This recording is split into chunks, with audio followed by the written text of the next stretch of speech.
जैसा कि आप इस थंबनेल में देख रहे हैं, नेट सेट एग्ज़ाम क्रैक करने के लिए कैसे करें तैयारी। तो मैं आज आप लोगों के समक्ष इसीलिए आई हूँ कि अगर हमें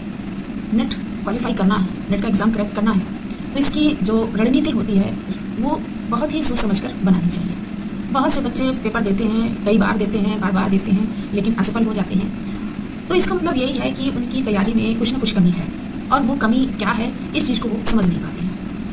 तो मैं आज आप लोगों से अपनी एक राय शेयर करना चाहूँगी कि अगर हमें एग्ज़ाम को क्रैक करना है तो सबसे पहले हमें अपने आप को मजबूत करना पड़ेगा उस तैयारी के लिए, कि जो भी तैयारी के लिए हमें स्टेप करने हैं, स्टेप बाय स्टेप जिस प्रकार से हमें तैयारी करनी है उसकी हमें एक रणनीति बनानी चाहिए, और उसी रणनीति के आधार पर ही हमें तैयारी करनी चाहिए। तो इसके लिए हमें सबसे पहले क्या करना चाहिए? तो सबसे पहले हमें जो 10 यूनिट्स होती हैं, 10 यूनिट्स का एक संक्षिप्त तौर पर एक जायज़ा लेना चाहिए, उसके विषय में मंथन करना चाहिए, और हमें समझना चाहिए कि जो ये 10 यूनिट्स हैं, इन 10 यूनिट्स में मेरी कौन सी यूनिट कमज़ोर है और किस यूनिट में हम अच्छे हैं। तो जो यूनिट्स हमारी कमज़ोर होती हैं उन यूनिट्स के सबसे ज़्यादा शॉर्ट नोट्स बनाने चाहिए। शॉर्ट नोट्स में जो अवधारणाएँ आ जाती हैं, विचारक आ जाते हैं, सिद्धांत आ जाते हैं, बुक्स वगैरह आ जाती हैं, और भी बहुत सी छोटी छोटी चीज़ें होती हैं जो कि सिलेबस में अंतर्निहित छिपी हुई होती है, जो कि एग्जाम में पूछ ली जाती हैं, क्योंकि जो इस समय का पैटर्न बन के आ रहा है एग्ज़ाम का वो बहुत ही डीपली जाता है, और इसीलिए जो पेपर होते हैं वो डिफ़िकल्ट टू मॉडरेट होते हैं, यानी डिफ़िकल्ट लेवल पर पहुँचते हैं, ईजी नहीं होते हैं, डिफ़िकल्ट पेपर बन के आते हैं, क्योंकि वो डीपली पूछे जाते हैं, कॉन्सेप्चुअल क्वेश्चंस बहुत ही कम पूछे जाते हैं, और चूँकि पेपर का जो लेवल होता है उसमें 50% यानी कि 50% जो प्रश्न बने होते हैं वो इजी होते हैं, और जो 50% क्वेश्चंस होते हैं उसमें वो क्वेश्चंस हार्ड होते हैं। इस तरीके से ये जो क्वेश्चन पेपर बनता है तो हमें उसी क्वेश्चन पेपर के अनुसार ही तैयारी करनी चाहिए। तो इसके लिए सबसे पहले हमें पुराने पेपर्स को देखना चाहिए कि जो इस समय पेपर का पैटर्न चल रहा है वो पैटर्न क्या है। पहले आते थे तो क्वेश्चन कॉन्सेप्चुअल आते थे कि किस विचारक के द्वारा ये सिद्धांत या उदाहरण या बुक्स वगैरह हैं, किंतु अब जो आ रही हैं उसमें तो बुक्स का क्रम पूछ लिया जाता है, अवधारणाएं पूछ ली जाती हैं, सिद्धांत पूछ लिए जाते हैं, और इतना डीपली पूछा जाता है कि उन्होंने उस सिद्धांत में क्या कहा, क्या कथन दिए, उन्होंने क्या लोगों को संदेश देने का प्रयास किया, या ऐसी कुछ चीज़ें पूछ ली जाती हैं जो दिमाग में ठहरती ही नहीं है, वो दिमाग से निकल जाती हैं, कितना भी पढ़ो दिमाग से निकल जाती हैं। तो इसके लिए हमें क्या करना चाहिए कि छोटे छोटे शॉर्ट्स नोट्स बनाने चाहिए, chapter by chapter short notes बनाने चाहिए, कोई भी चैप्टर छूटना नहीं चाहिए जिस यूनिट पर हम कमज़ोर हैं। तो इससे क्या होगा कि जिस यूनिट पर हम कमज़ोर हैं उस पर हमारा फोकस ज़्यादा जाएगा, और उसमें भी हम एवरेज मार्किंग कर पाएंगे, और जिसमें हमारी पकड़ अच्छी है, यानी जो यूनिट हमारी सही है, जिस यूनिट पर हम मजबूत हैं, तो वो यूनिट में तो हमारा रिवीजन से ही काम चल जाएगा। तो छोटे छोटे शॉर्ट नोट्स बनाने चाहिए, और उसके बाद जब एग्ज़ाम का कुछ समय बचता है, यानी 15 दिन, 10 दिन, 1 सप्ताह, तो हमें क्या करना चाहिए कि जो कुछ भी हमने नोट्स बनाए हैं, जो कुछ भी हमने तैयारी के लिए ना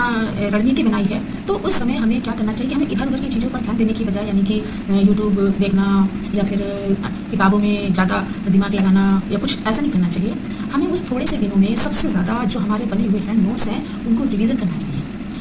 तो जो भी कुछ हमने उन नोट्स से पहले समझा है, जो पहले हमारी मेमोरी में कैद है, उसको क्या करते हैं हम ताज़ा कर लेते हैं, और इस तरीके से जब हम पेपर देने जाते हैं तो हमको